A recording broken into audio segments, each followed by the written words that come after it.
नमस्कार। प्रसंगस में आप सभी का स्वागत है। चर्चाओं का दौर शुरू करते हैं। आज पहले चलेंगे अयोध्या, जहां प्रधानमंत्री नरेंद्र मोदी आज अयोध्या की यात्रा पर रहे।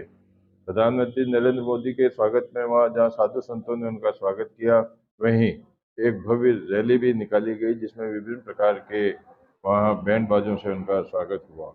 दरअसल में मोदी 22 जनवरी से 22 जनवरी को अयोध्या में श्री राम जन्मभूमि का प्राण प्रतिष्ठा समारोह जो हो रहा था, उसमें जो तैयारियां हो रही है उनका अवलोकन के लिए गए थे। वहाँ उन्होंने 6 वंदे भारत ट्रेन और 2 अमृत उत्सव ट्रेन का वहाँ उन्होंने झंडी दिखा करके लोकार्पण किया। वो वीडियो भी आपको दिखाएंगे। इस मौके पर उन्होंने कहा कि मोदी की गारंटी पे क्यों लोग विश्वास करते हैं, उसका उन्होंने उदाहरण देते हुए बताया कि हम जो कहते हैं वो करते हैं। उन्होंने उसमें उज्ज्वल गैस योजना का भी उन्होंने उदाहरण दिया। वो वीडियो भी आपको बताएंगे उन्होंने क्या कुछ कहा। बात कर लेते हैं मध्य प्रदेश की। तो मध्य प्रदेश में मंत्रिमंडल के विस्तार के बाद में वहाँ मंत्रियों के विभागों का विभाजन भी हो चुका है। सबसे बड़ी बात यह रही कि गृह मंत्री वहाँ उप मुख्यमंत्री राजेंद्र शुक्ला को दिया गया है। वहीं कद्दावर नेता कैलाश विजयवर्गीय को स्वायत्त शासन विभाग दिया गया है, जबकि मुख्यमंत्री के पास में खुद के पास में लोक निर्माण से ही ऐसे विभाग रखे हैं जो दूसरे मंत्रियों को नहीं दिए गए। तो ये एक बैलेंस बनाने की कोशिश की गई थी। तो बात करते हैं कि राजस्थान की भी बात कर लेते हैं कि राजस्थान में मंत्रिमंडल का गठन शंकाओं के मध्य, कल रात से जो शंकाएं चल रही थी कि पहले मंत्रिमंडल गठन के लिए सूचना देने के लिए मुख्यमंत्री कल सुबह गवर्नर से मिलने जाने वाले थे, लेकिन अचानक उनको दिल्ली से बुलाव होने के बाद में वो दिल्ली पहुंच गए। और दिल्ली जाने के बाद में रात को बजाय हवाई मार्ग के सड़क मार्ग से वो जयपुर पहुंचे और आज मंत्रिमंडल का गठन भी हो गया। लेकिन मंत्रिमंडल के गठन में जो बात सामने आई है, हालांकि मंत्रिमंडल में 12 कैबिनेट मंत्री बनाए गए हैं, 5 राज्य मंत्री बनाए गए हैं जो स्वतंत्र प्रभार है, 5 राज्य मंत्री बनाए गए हैं। लेकिन इसको लेकर के अब ये बात सामने है कि 9 ऐसे विधायकों को मंत्री बनाया गया है जो पहली बार ही विधायक बने और पहली बार ही मंत्री बने हैं। तो ठीक है, ये मुख्यमंत्री का विशेषाधिकार होता है या उन्होंने ऊपर से लेके किया, कैसे किया, लेकिन आज मुख्यमंत्री ने अपनी सरकार का विधिवत गठन कर दिया। अब राजस्थान में 25 मंत्रियों की सरकार बन गई। 22 मंत्री आज शपथ ले चुके हैं और मुख्यमंत्री सहित 2 उप मुख्यमंत्रियों ने पहले शपथ ले ली थी। अब उनके विभाग का वितरण होने का काम बाकी है। तो ये बात तो रही मंत्रिमंडल के गठन की। मंत्रिमंडल के गठन के बाद में कई चीजें चौंकाने वाली ऐसे ही है, जिसमें कई वरिष्ठ नेताओं को, भाजपा के नेताओं को इसमें शामिल नहीं किए जाने की भी चर्चा है, जिसमें से पुष्पेंद्र सिंह राणावत, श्री चंद कृपलानी, अनीता बघेल का तो नाम शुरू से चल रहा था कि उनको कैबिनेट मंत्री बनाया जाएगा सब कुछ, और एक विशेष समाज से भी आते, लेकिन उनको भी शामिल नहीं किया गया। इसको लेकर के चर्चा रही। वही भाजपा में जो राजपूत समाज के जो बड़े नेता हैं, राजपूत सभा के अध्यक्ष राम सिंह चंदलाई और प्रताप फाउंडेशन के मावर सिंह समणी ने तो इस पर नाराजगी भी व्यक्त की है। दोनों ने अपने अपने बयान जारी करके कहा कि राजपूत समाज हमेशा से भाजपा के साथ रहा है।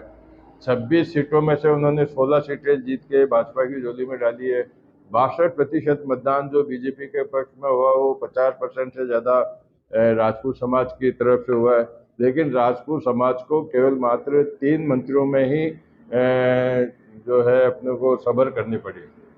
उनका मानना था कि कम से कम 5 मंत्रियों को तो शपथ दिलाई जानी चाहिए थी। तो उनकी नाराजगी आगे जाके किस तरफ कन्वर्ट करती है, किस तरफ मोड़ पर पहुंचती है, वो बात अलग है।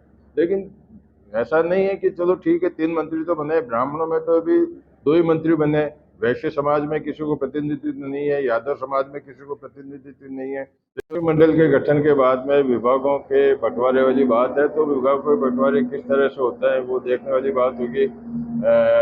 लेकिन अब जगह जगह जिन मंत्रियों को आज विधायकों को मंत्री बनाए गए, उनके क्षेत्रों में काफी कुछ उनके समर्थकों में उत्साह का माहौल है। जगह जगह पटाखे छूटे गए, मिठाई भी बांटी गई। और जो जेतान से विधायक बने हैं अश्विनी गहलोत, अविनाश गहलोत, उनके यहाँ तो लगभग 12 से 15 बड़े गांवों में जगह जगह इस तरह का, तो इस तरह का सभी जगह किरोड़ीलाल मीणा का भी हुआ है। किरोड़ीलाल मीणा के समर्थक 1 तारीख को जो है गोवर्धन जाएंगे, वहाँ वो गोवर्धन जी की प्रसाद चढ़ा के वहाँ करोड़ी लाल जी का स्वागत भी करेंगे और भोज का भी आयोजन किया। तो ये सारी बातें तो इस तरह से हुई। बात कर लेते हैं कि वसुंधरा राजे, अब चर्चा हो रही है वसुंधरा राजे आज शपथ ग्रहण समारोह में नहीं, लेकिन वसुंधरा राजे उनके पुत्र दूषर सिंह के ससुराल पक्ष में लखनऊ में किसी का निधन हो जाने के कारण उनको वहाँ जाना पड़ा। बात करें अशोक गहलोत की, तो अशोक गहलोत बॉम्बे नागपुर थे। नागपुर से आज वो शाम को 5:30 बजे आए। योग से हुआ कि जिस इंडिगो की फ्लाइट से, वो इंडिगो की फ्लाइट भी लगभग 1.5 घंटे देर से आई, तो वो भी नहीं पहुंच पाए। इसी तरह से बात कर लेते हैं मुख्यमंत्री भजनलाल शर्मा की। जैसा हम पहले भी चर्चाएं कर चुके हैं कि वो धार्मिक गतिविधियों में जुड़े रहते हैं, लेकिन मुख्यमंत्री के रहते कई उनकी जिम्मेदारी होने से वो गोवर्धन की परिक्रमा में नहीं जा सके, लेकिन उनकी पत्नी ने गोवर्धन जी की दंडवत परिक्रमा शुरू की। उसका आपको वीडियो भी दिखाएंगे। तो ये सारी बातें हैं, तो ये आपको वीडियो भी दिखाएंगे। और इन्हीं चर्चाओं के साथ में आज के इस प्रसंग को हम विश्राम देते हैं। नमस्कार।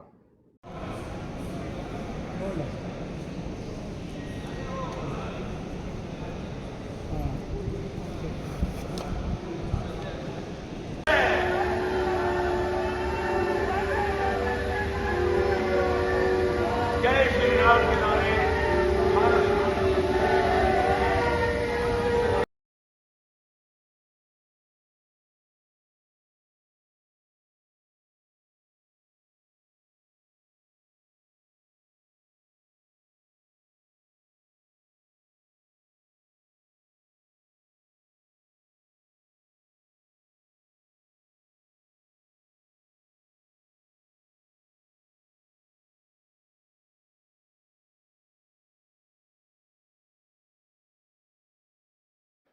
साथियों, अब से कुछ देर पहले मुझे अयोध्या नगरी में ही एक और सौभाग्य प्राप्त हुआ है।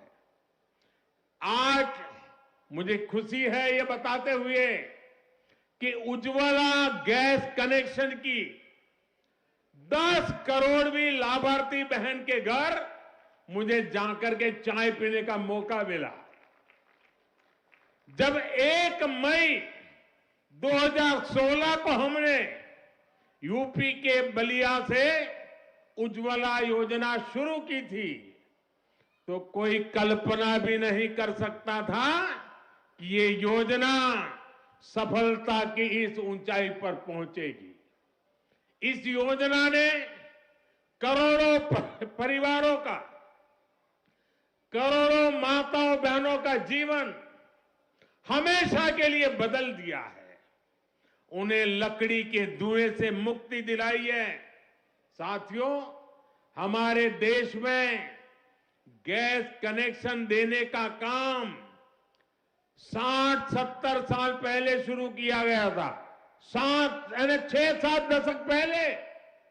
लेकिन 2014 तक हालत ये थी कि 50-55 साल में सिर्फ 14 करोड़ गैस कनेक्शन ही दिए जा चुके थे, यानी 5 दशक में 14 करोड़, जबकि हमारी सरकार ने 1 दशक में 18 करोड़ नए गैस कनेक्शन दिए हैं।